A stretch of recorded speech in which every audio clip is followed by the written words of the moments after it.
Felt good? I really thought about doing it, but then I thought, I'd not played any qualifier games. It didn't feel right. Capello didn't ring me, it was Stuart Pearce rang me. Right.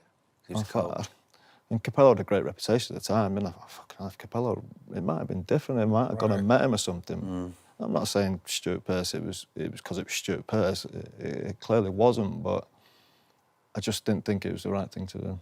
Jamie Carragher came back, actually. He did, The same yeah, tournament, yeah. Jamie. That's why he's like that now.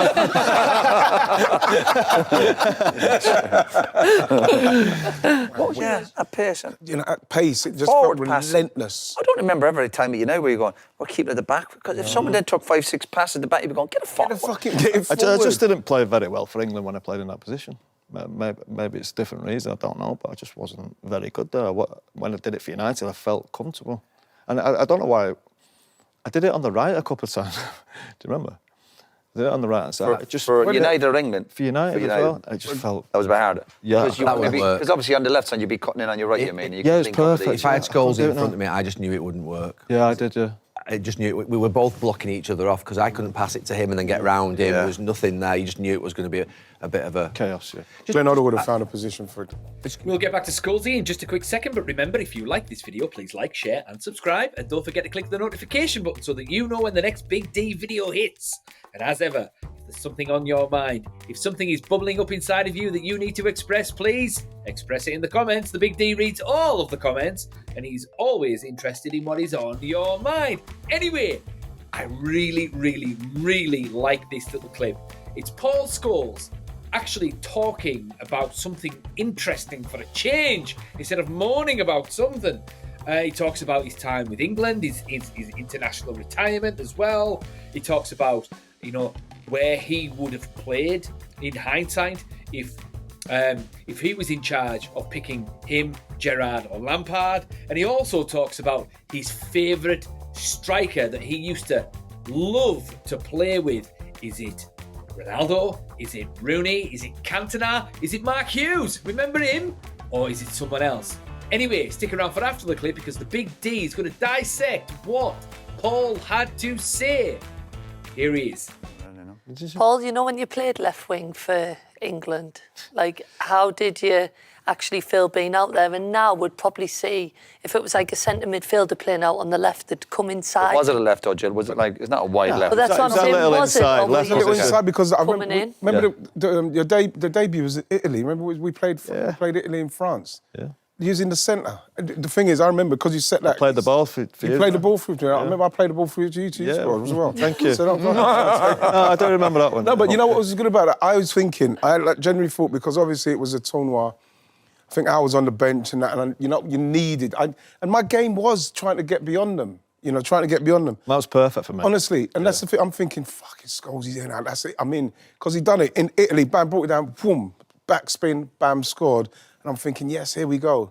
And But obviously, it's a dream for you. You'd unbelievable. Scholes, and obviously Bergkamp doing honestly, it. So if you're making runs, they're going to maybe find you. No, that's what I'm saying. And I thought with Scholesy coming in, that's the person I need to just go bang over, but it just didn't happen for me in the end. On the left-hand side, though, I did a lot for United. You did, but and I loved it. It felt different, didn't it? It felt different. I think just because we were in control of games with United, really. Do you reckon it's as simple as that, you think? Yeah, I think so. With England, you wasn't.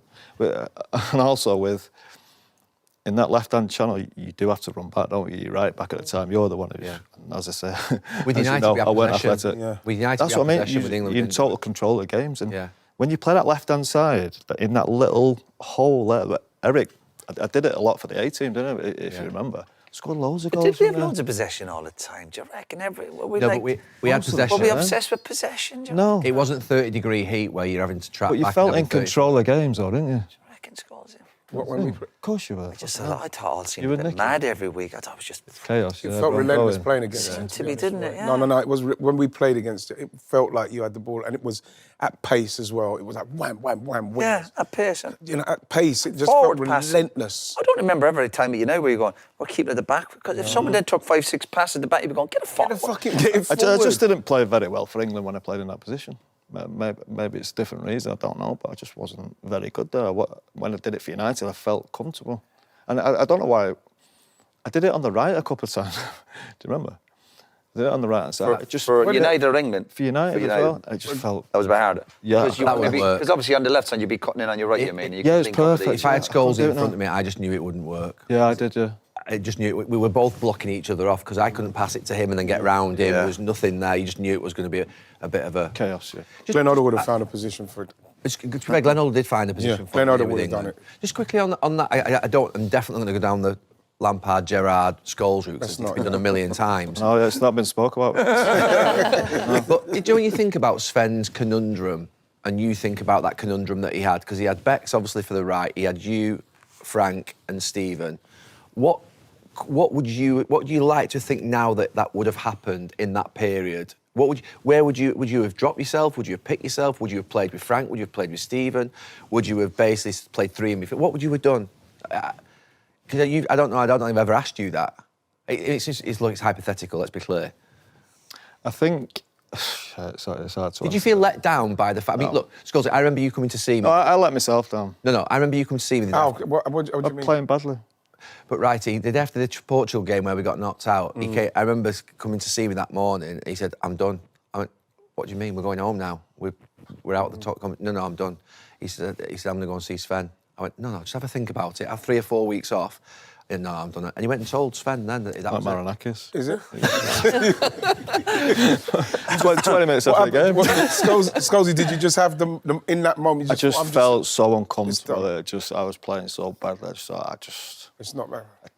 Back to your question with Stevie and Frank that we weren't going to talk about. I think I retired when I was 29, didn't I? And that was probably around the stage where I started to go a bit deeper. in midfield. I think that might have suited playing with them two. You sitting and then them two in front. Possibly, yeah. Possibly. I'm not saying it would have, I don't know, but possibly. Them two had great energy, didn't they? Brilliant up and down. So you mean you sitting and them two getting forward? Yeah. Only when I was 29. Oh. But you would have had the intelligence to do it, wouldn't you? Yeah. Would people have worried you about getting... But no, I don't know. Could have happened. I know you said before you love centre forwards. I know you love centre forwards because you just love the idea of passing it into centre forwards, and you did this. You're round the corner into centre forwards' feet that were always showing. Who would be the best centre forward that you played with during your career at United? Fucking hell. That you felt I connected. Ruud van Nistelrooy. It's so hard because there were so many brilliant centre forwards. You think of the four we had with. Yeah. Well, I want to make the point. We're on about one strike, but when one was shown, remember, Scott, there was always another one running the other way. So you always had two options. You always had two, didn't you? Two options. I wouldn't like to play now with one centre forward. I don't know what to do now. Yeah.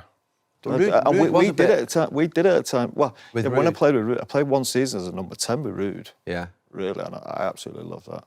When I see now, I don't, because I always see a football team with two centre forwards because I played in teams with two centre forwards. When I see the three in midfield now, I thought, fucking hell, what would I do? How can I pass it into somebody? How can we get the third man runs? How can I link with someone 1-2? And it didn't have to be two up front. It could be the 10. Yeah. Obviously, like at Yorkie and Teddy, I love playing them because we were lucky. You know what they want. They know what you want. They're always in the right place. And when it was up to them, it stuck, didn't it? Yeah, exactly. It did look so I could smash it into him, and you'd know you could go straight away and run, and vice versa. We used to ping it into him. Oh, smash it into him. That's what they wanted, right? You better control it. Was doing it. They want that. You'd have runners. What was special about Ruud? Mark Hughes is good at. What separates Ruud from a point of view of the? You played with Mark Hughes, Eric Cantona. Your Mark Hughes, Eric Cantona. At the very end of that. Your Cole, Solskjaer, Sheringham, Rooney, Ronaldo. Yeah. You played with some players, by the way, and you picked Ruud as being the person that you sit above them. What would that? Why would you pick? With Rooney and Ronaldo, I was a bit older when I saw your game. Obviously, changes a little bit different. With Ruud, I just felt I knew what Ruud wanted. I always felt when it come to me, I knew where he was. Yep. I knew where he wanted to go. I knew where he wanted the ball. He's a hell of a finisher, wasn't he, Ruud? Yeah. And he was ruthless. I'd never seen anybody like it. You know, when he went through, you could almost jog back to the centre circle. Yeah. He's just going to smash it, and whether it goes right through him or something, he will score. He just lived for goals. Yeah. I'm not saying the other players didn't live for goals. Yeah. Of course they did. They were all brilliant in their own way because they're playing for Man United. Yeah. But it was just something about Ruud that I loved. Do you think the international retirement helped you with your club football at United, or? No, probably not. No. I didn't like. No, honestly, it was weird. Because you almost brought a little bit of pressure to yourself. You know, when you're not playing that international league, yeah. so you'll be ready. You'll be ready for the week. Yeah, you'll be fresh. Yeah. I feel like shit. Done nothing for 2 weeks. You know what I mean? You do. Did you ever regret? You never ever regret and say, maybe I could have held on a bit? With England? Yeah, a little bit. Right. Because I hadn't really moved into that deeper role, so I never really knew how that was going to work out. Do you know what I mean? They tried to bring you back though, didn't they? They did, yeah. Who was the manager? Capello for South Africa. Yeah. But it wasn't right. I wasn't part of the. I felt really good. I was playing all right in that deeper role. I can't remember how old I was. 32 maybe. I don't know. I might be a bit older. 2010, so you'll have been 35. Fucking hell, yeah, I was, yeah. Capello's 2010, wasn't it? South Africa. Yeah, Wherever South Africa was. Yeah. 35 you'll have been. Yeah, and I felt good. I really thought about doing it, but then I thought I'd not played any qualifier games. It didn't feel right. Capello didn't ring me. It was Stuart Pearce rang me. Right. And Capello had a great reputation at the time. And I thought, fucking hell, if Capello, it might have been different. I might have gone and met him or something. I'm not saying Stuart Pearce. It was because it was Stuart Pearce. It clearly wasn't, but I just didn't think it was the right thing to do. Jamie Carragher came back actually. He did, right? The same tournament, yeah. Jamie. That's why he's like that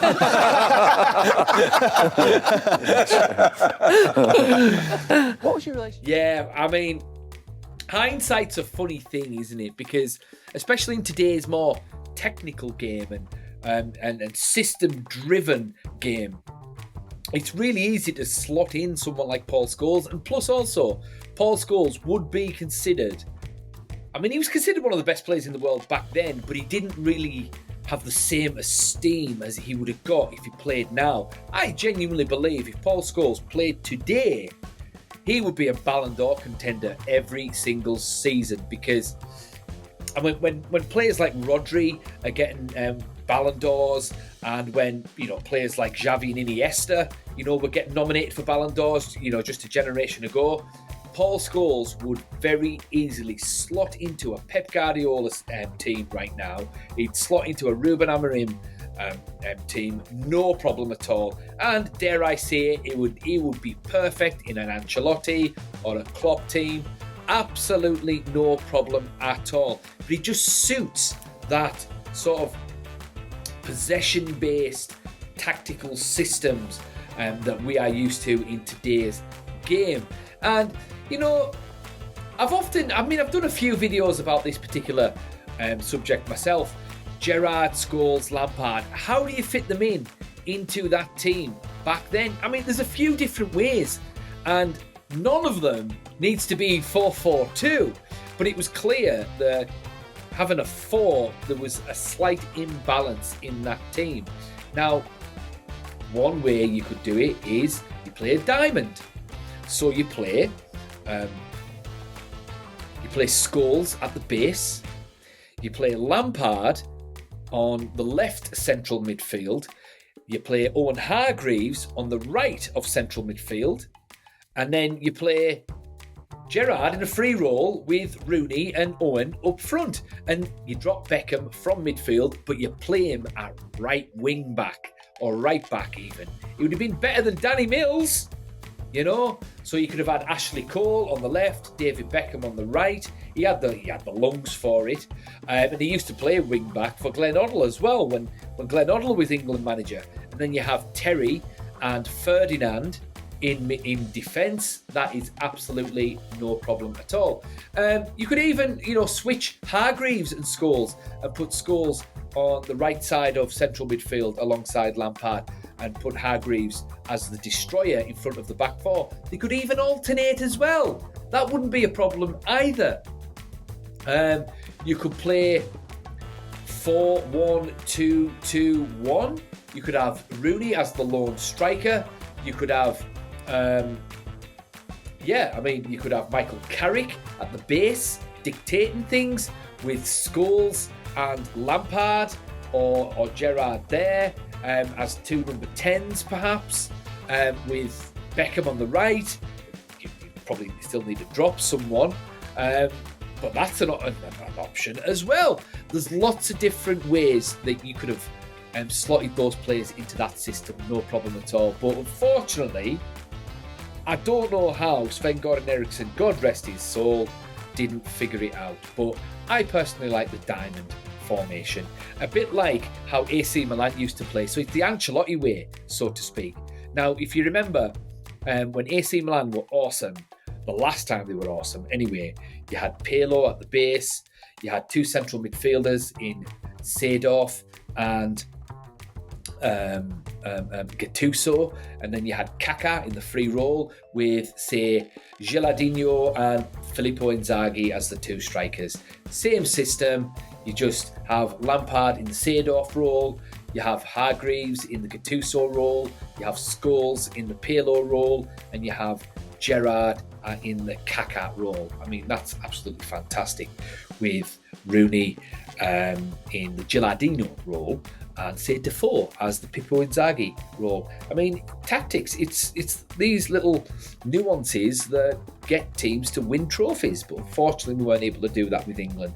But yeah, it's very straightforward with hindsight, yeah. But it's interesting that he picks Ruud van Nistelrooy, and yeah, Ruud van Nistelrooy was absolutely lethal. I'm really glad he's given Ruud van Nistelrooy props there. And yeah, Ruud van Nistelrooy, I always thought, had his best seasons as a striker in his first two seasons for Man United, when he had Scholes and Beckham supplying him up front. But Ruud van Nistelrooy, he was absolutely lethal when he had Paul Scholes supplying him in midfield.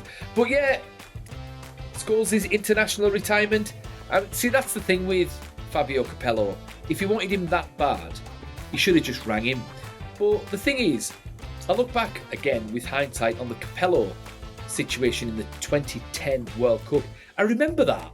It's almost as like Capello lost the plot, because he had a secure, consistent squad for the qualifiers that breezed through the qualifiers, that worked hard for him, that played well. Everyone knew what they were doing. Everything seemed to be working fine.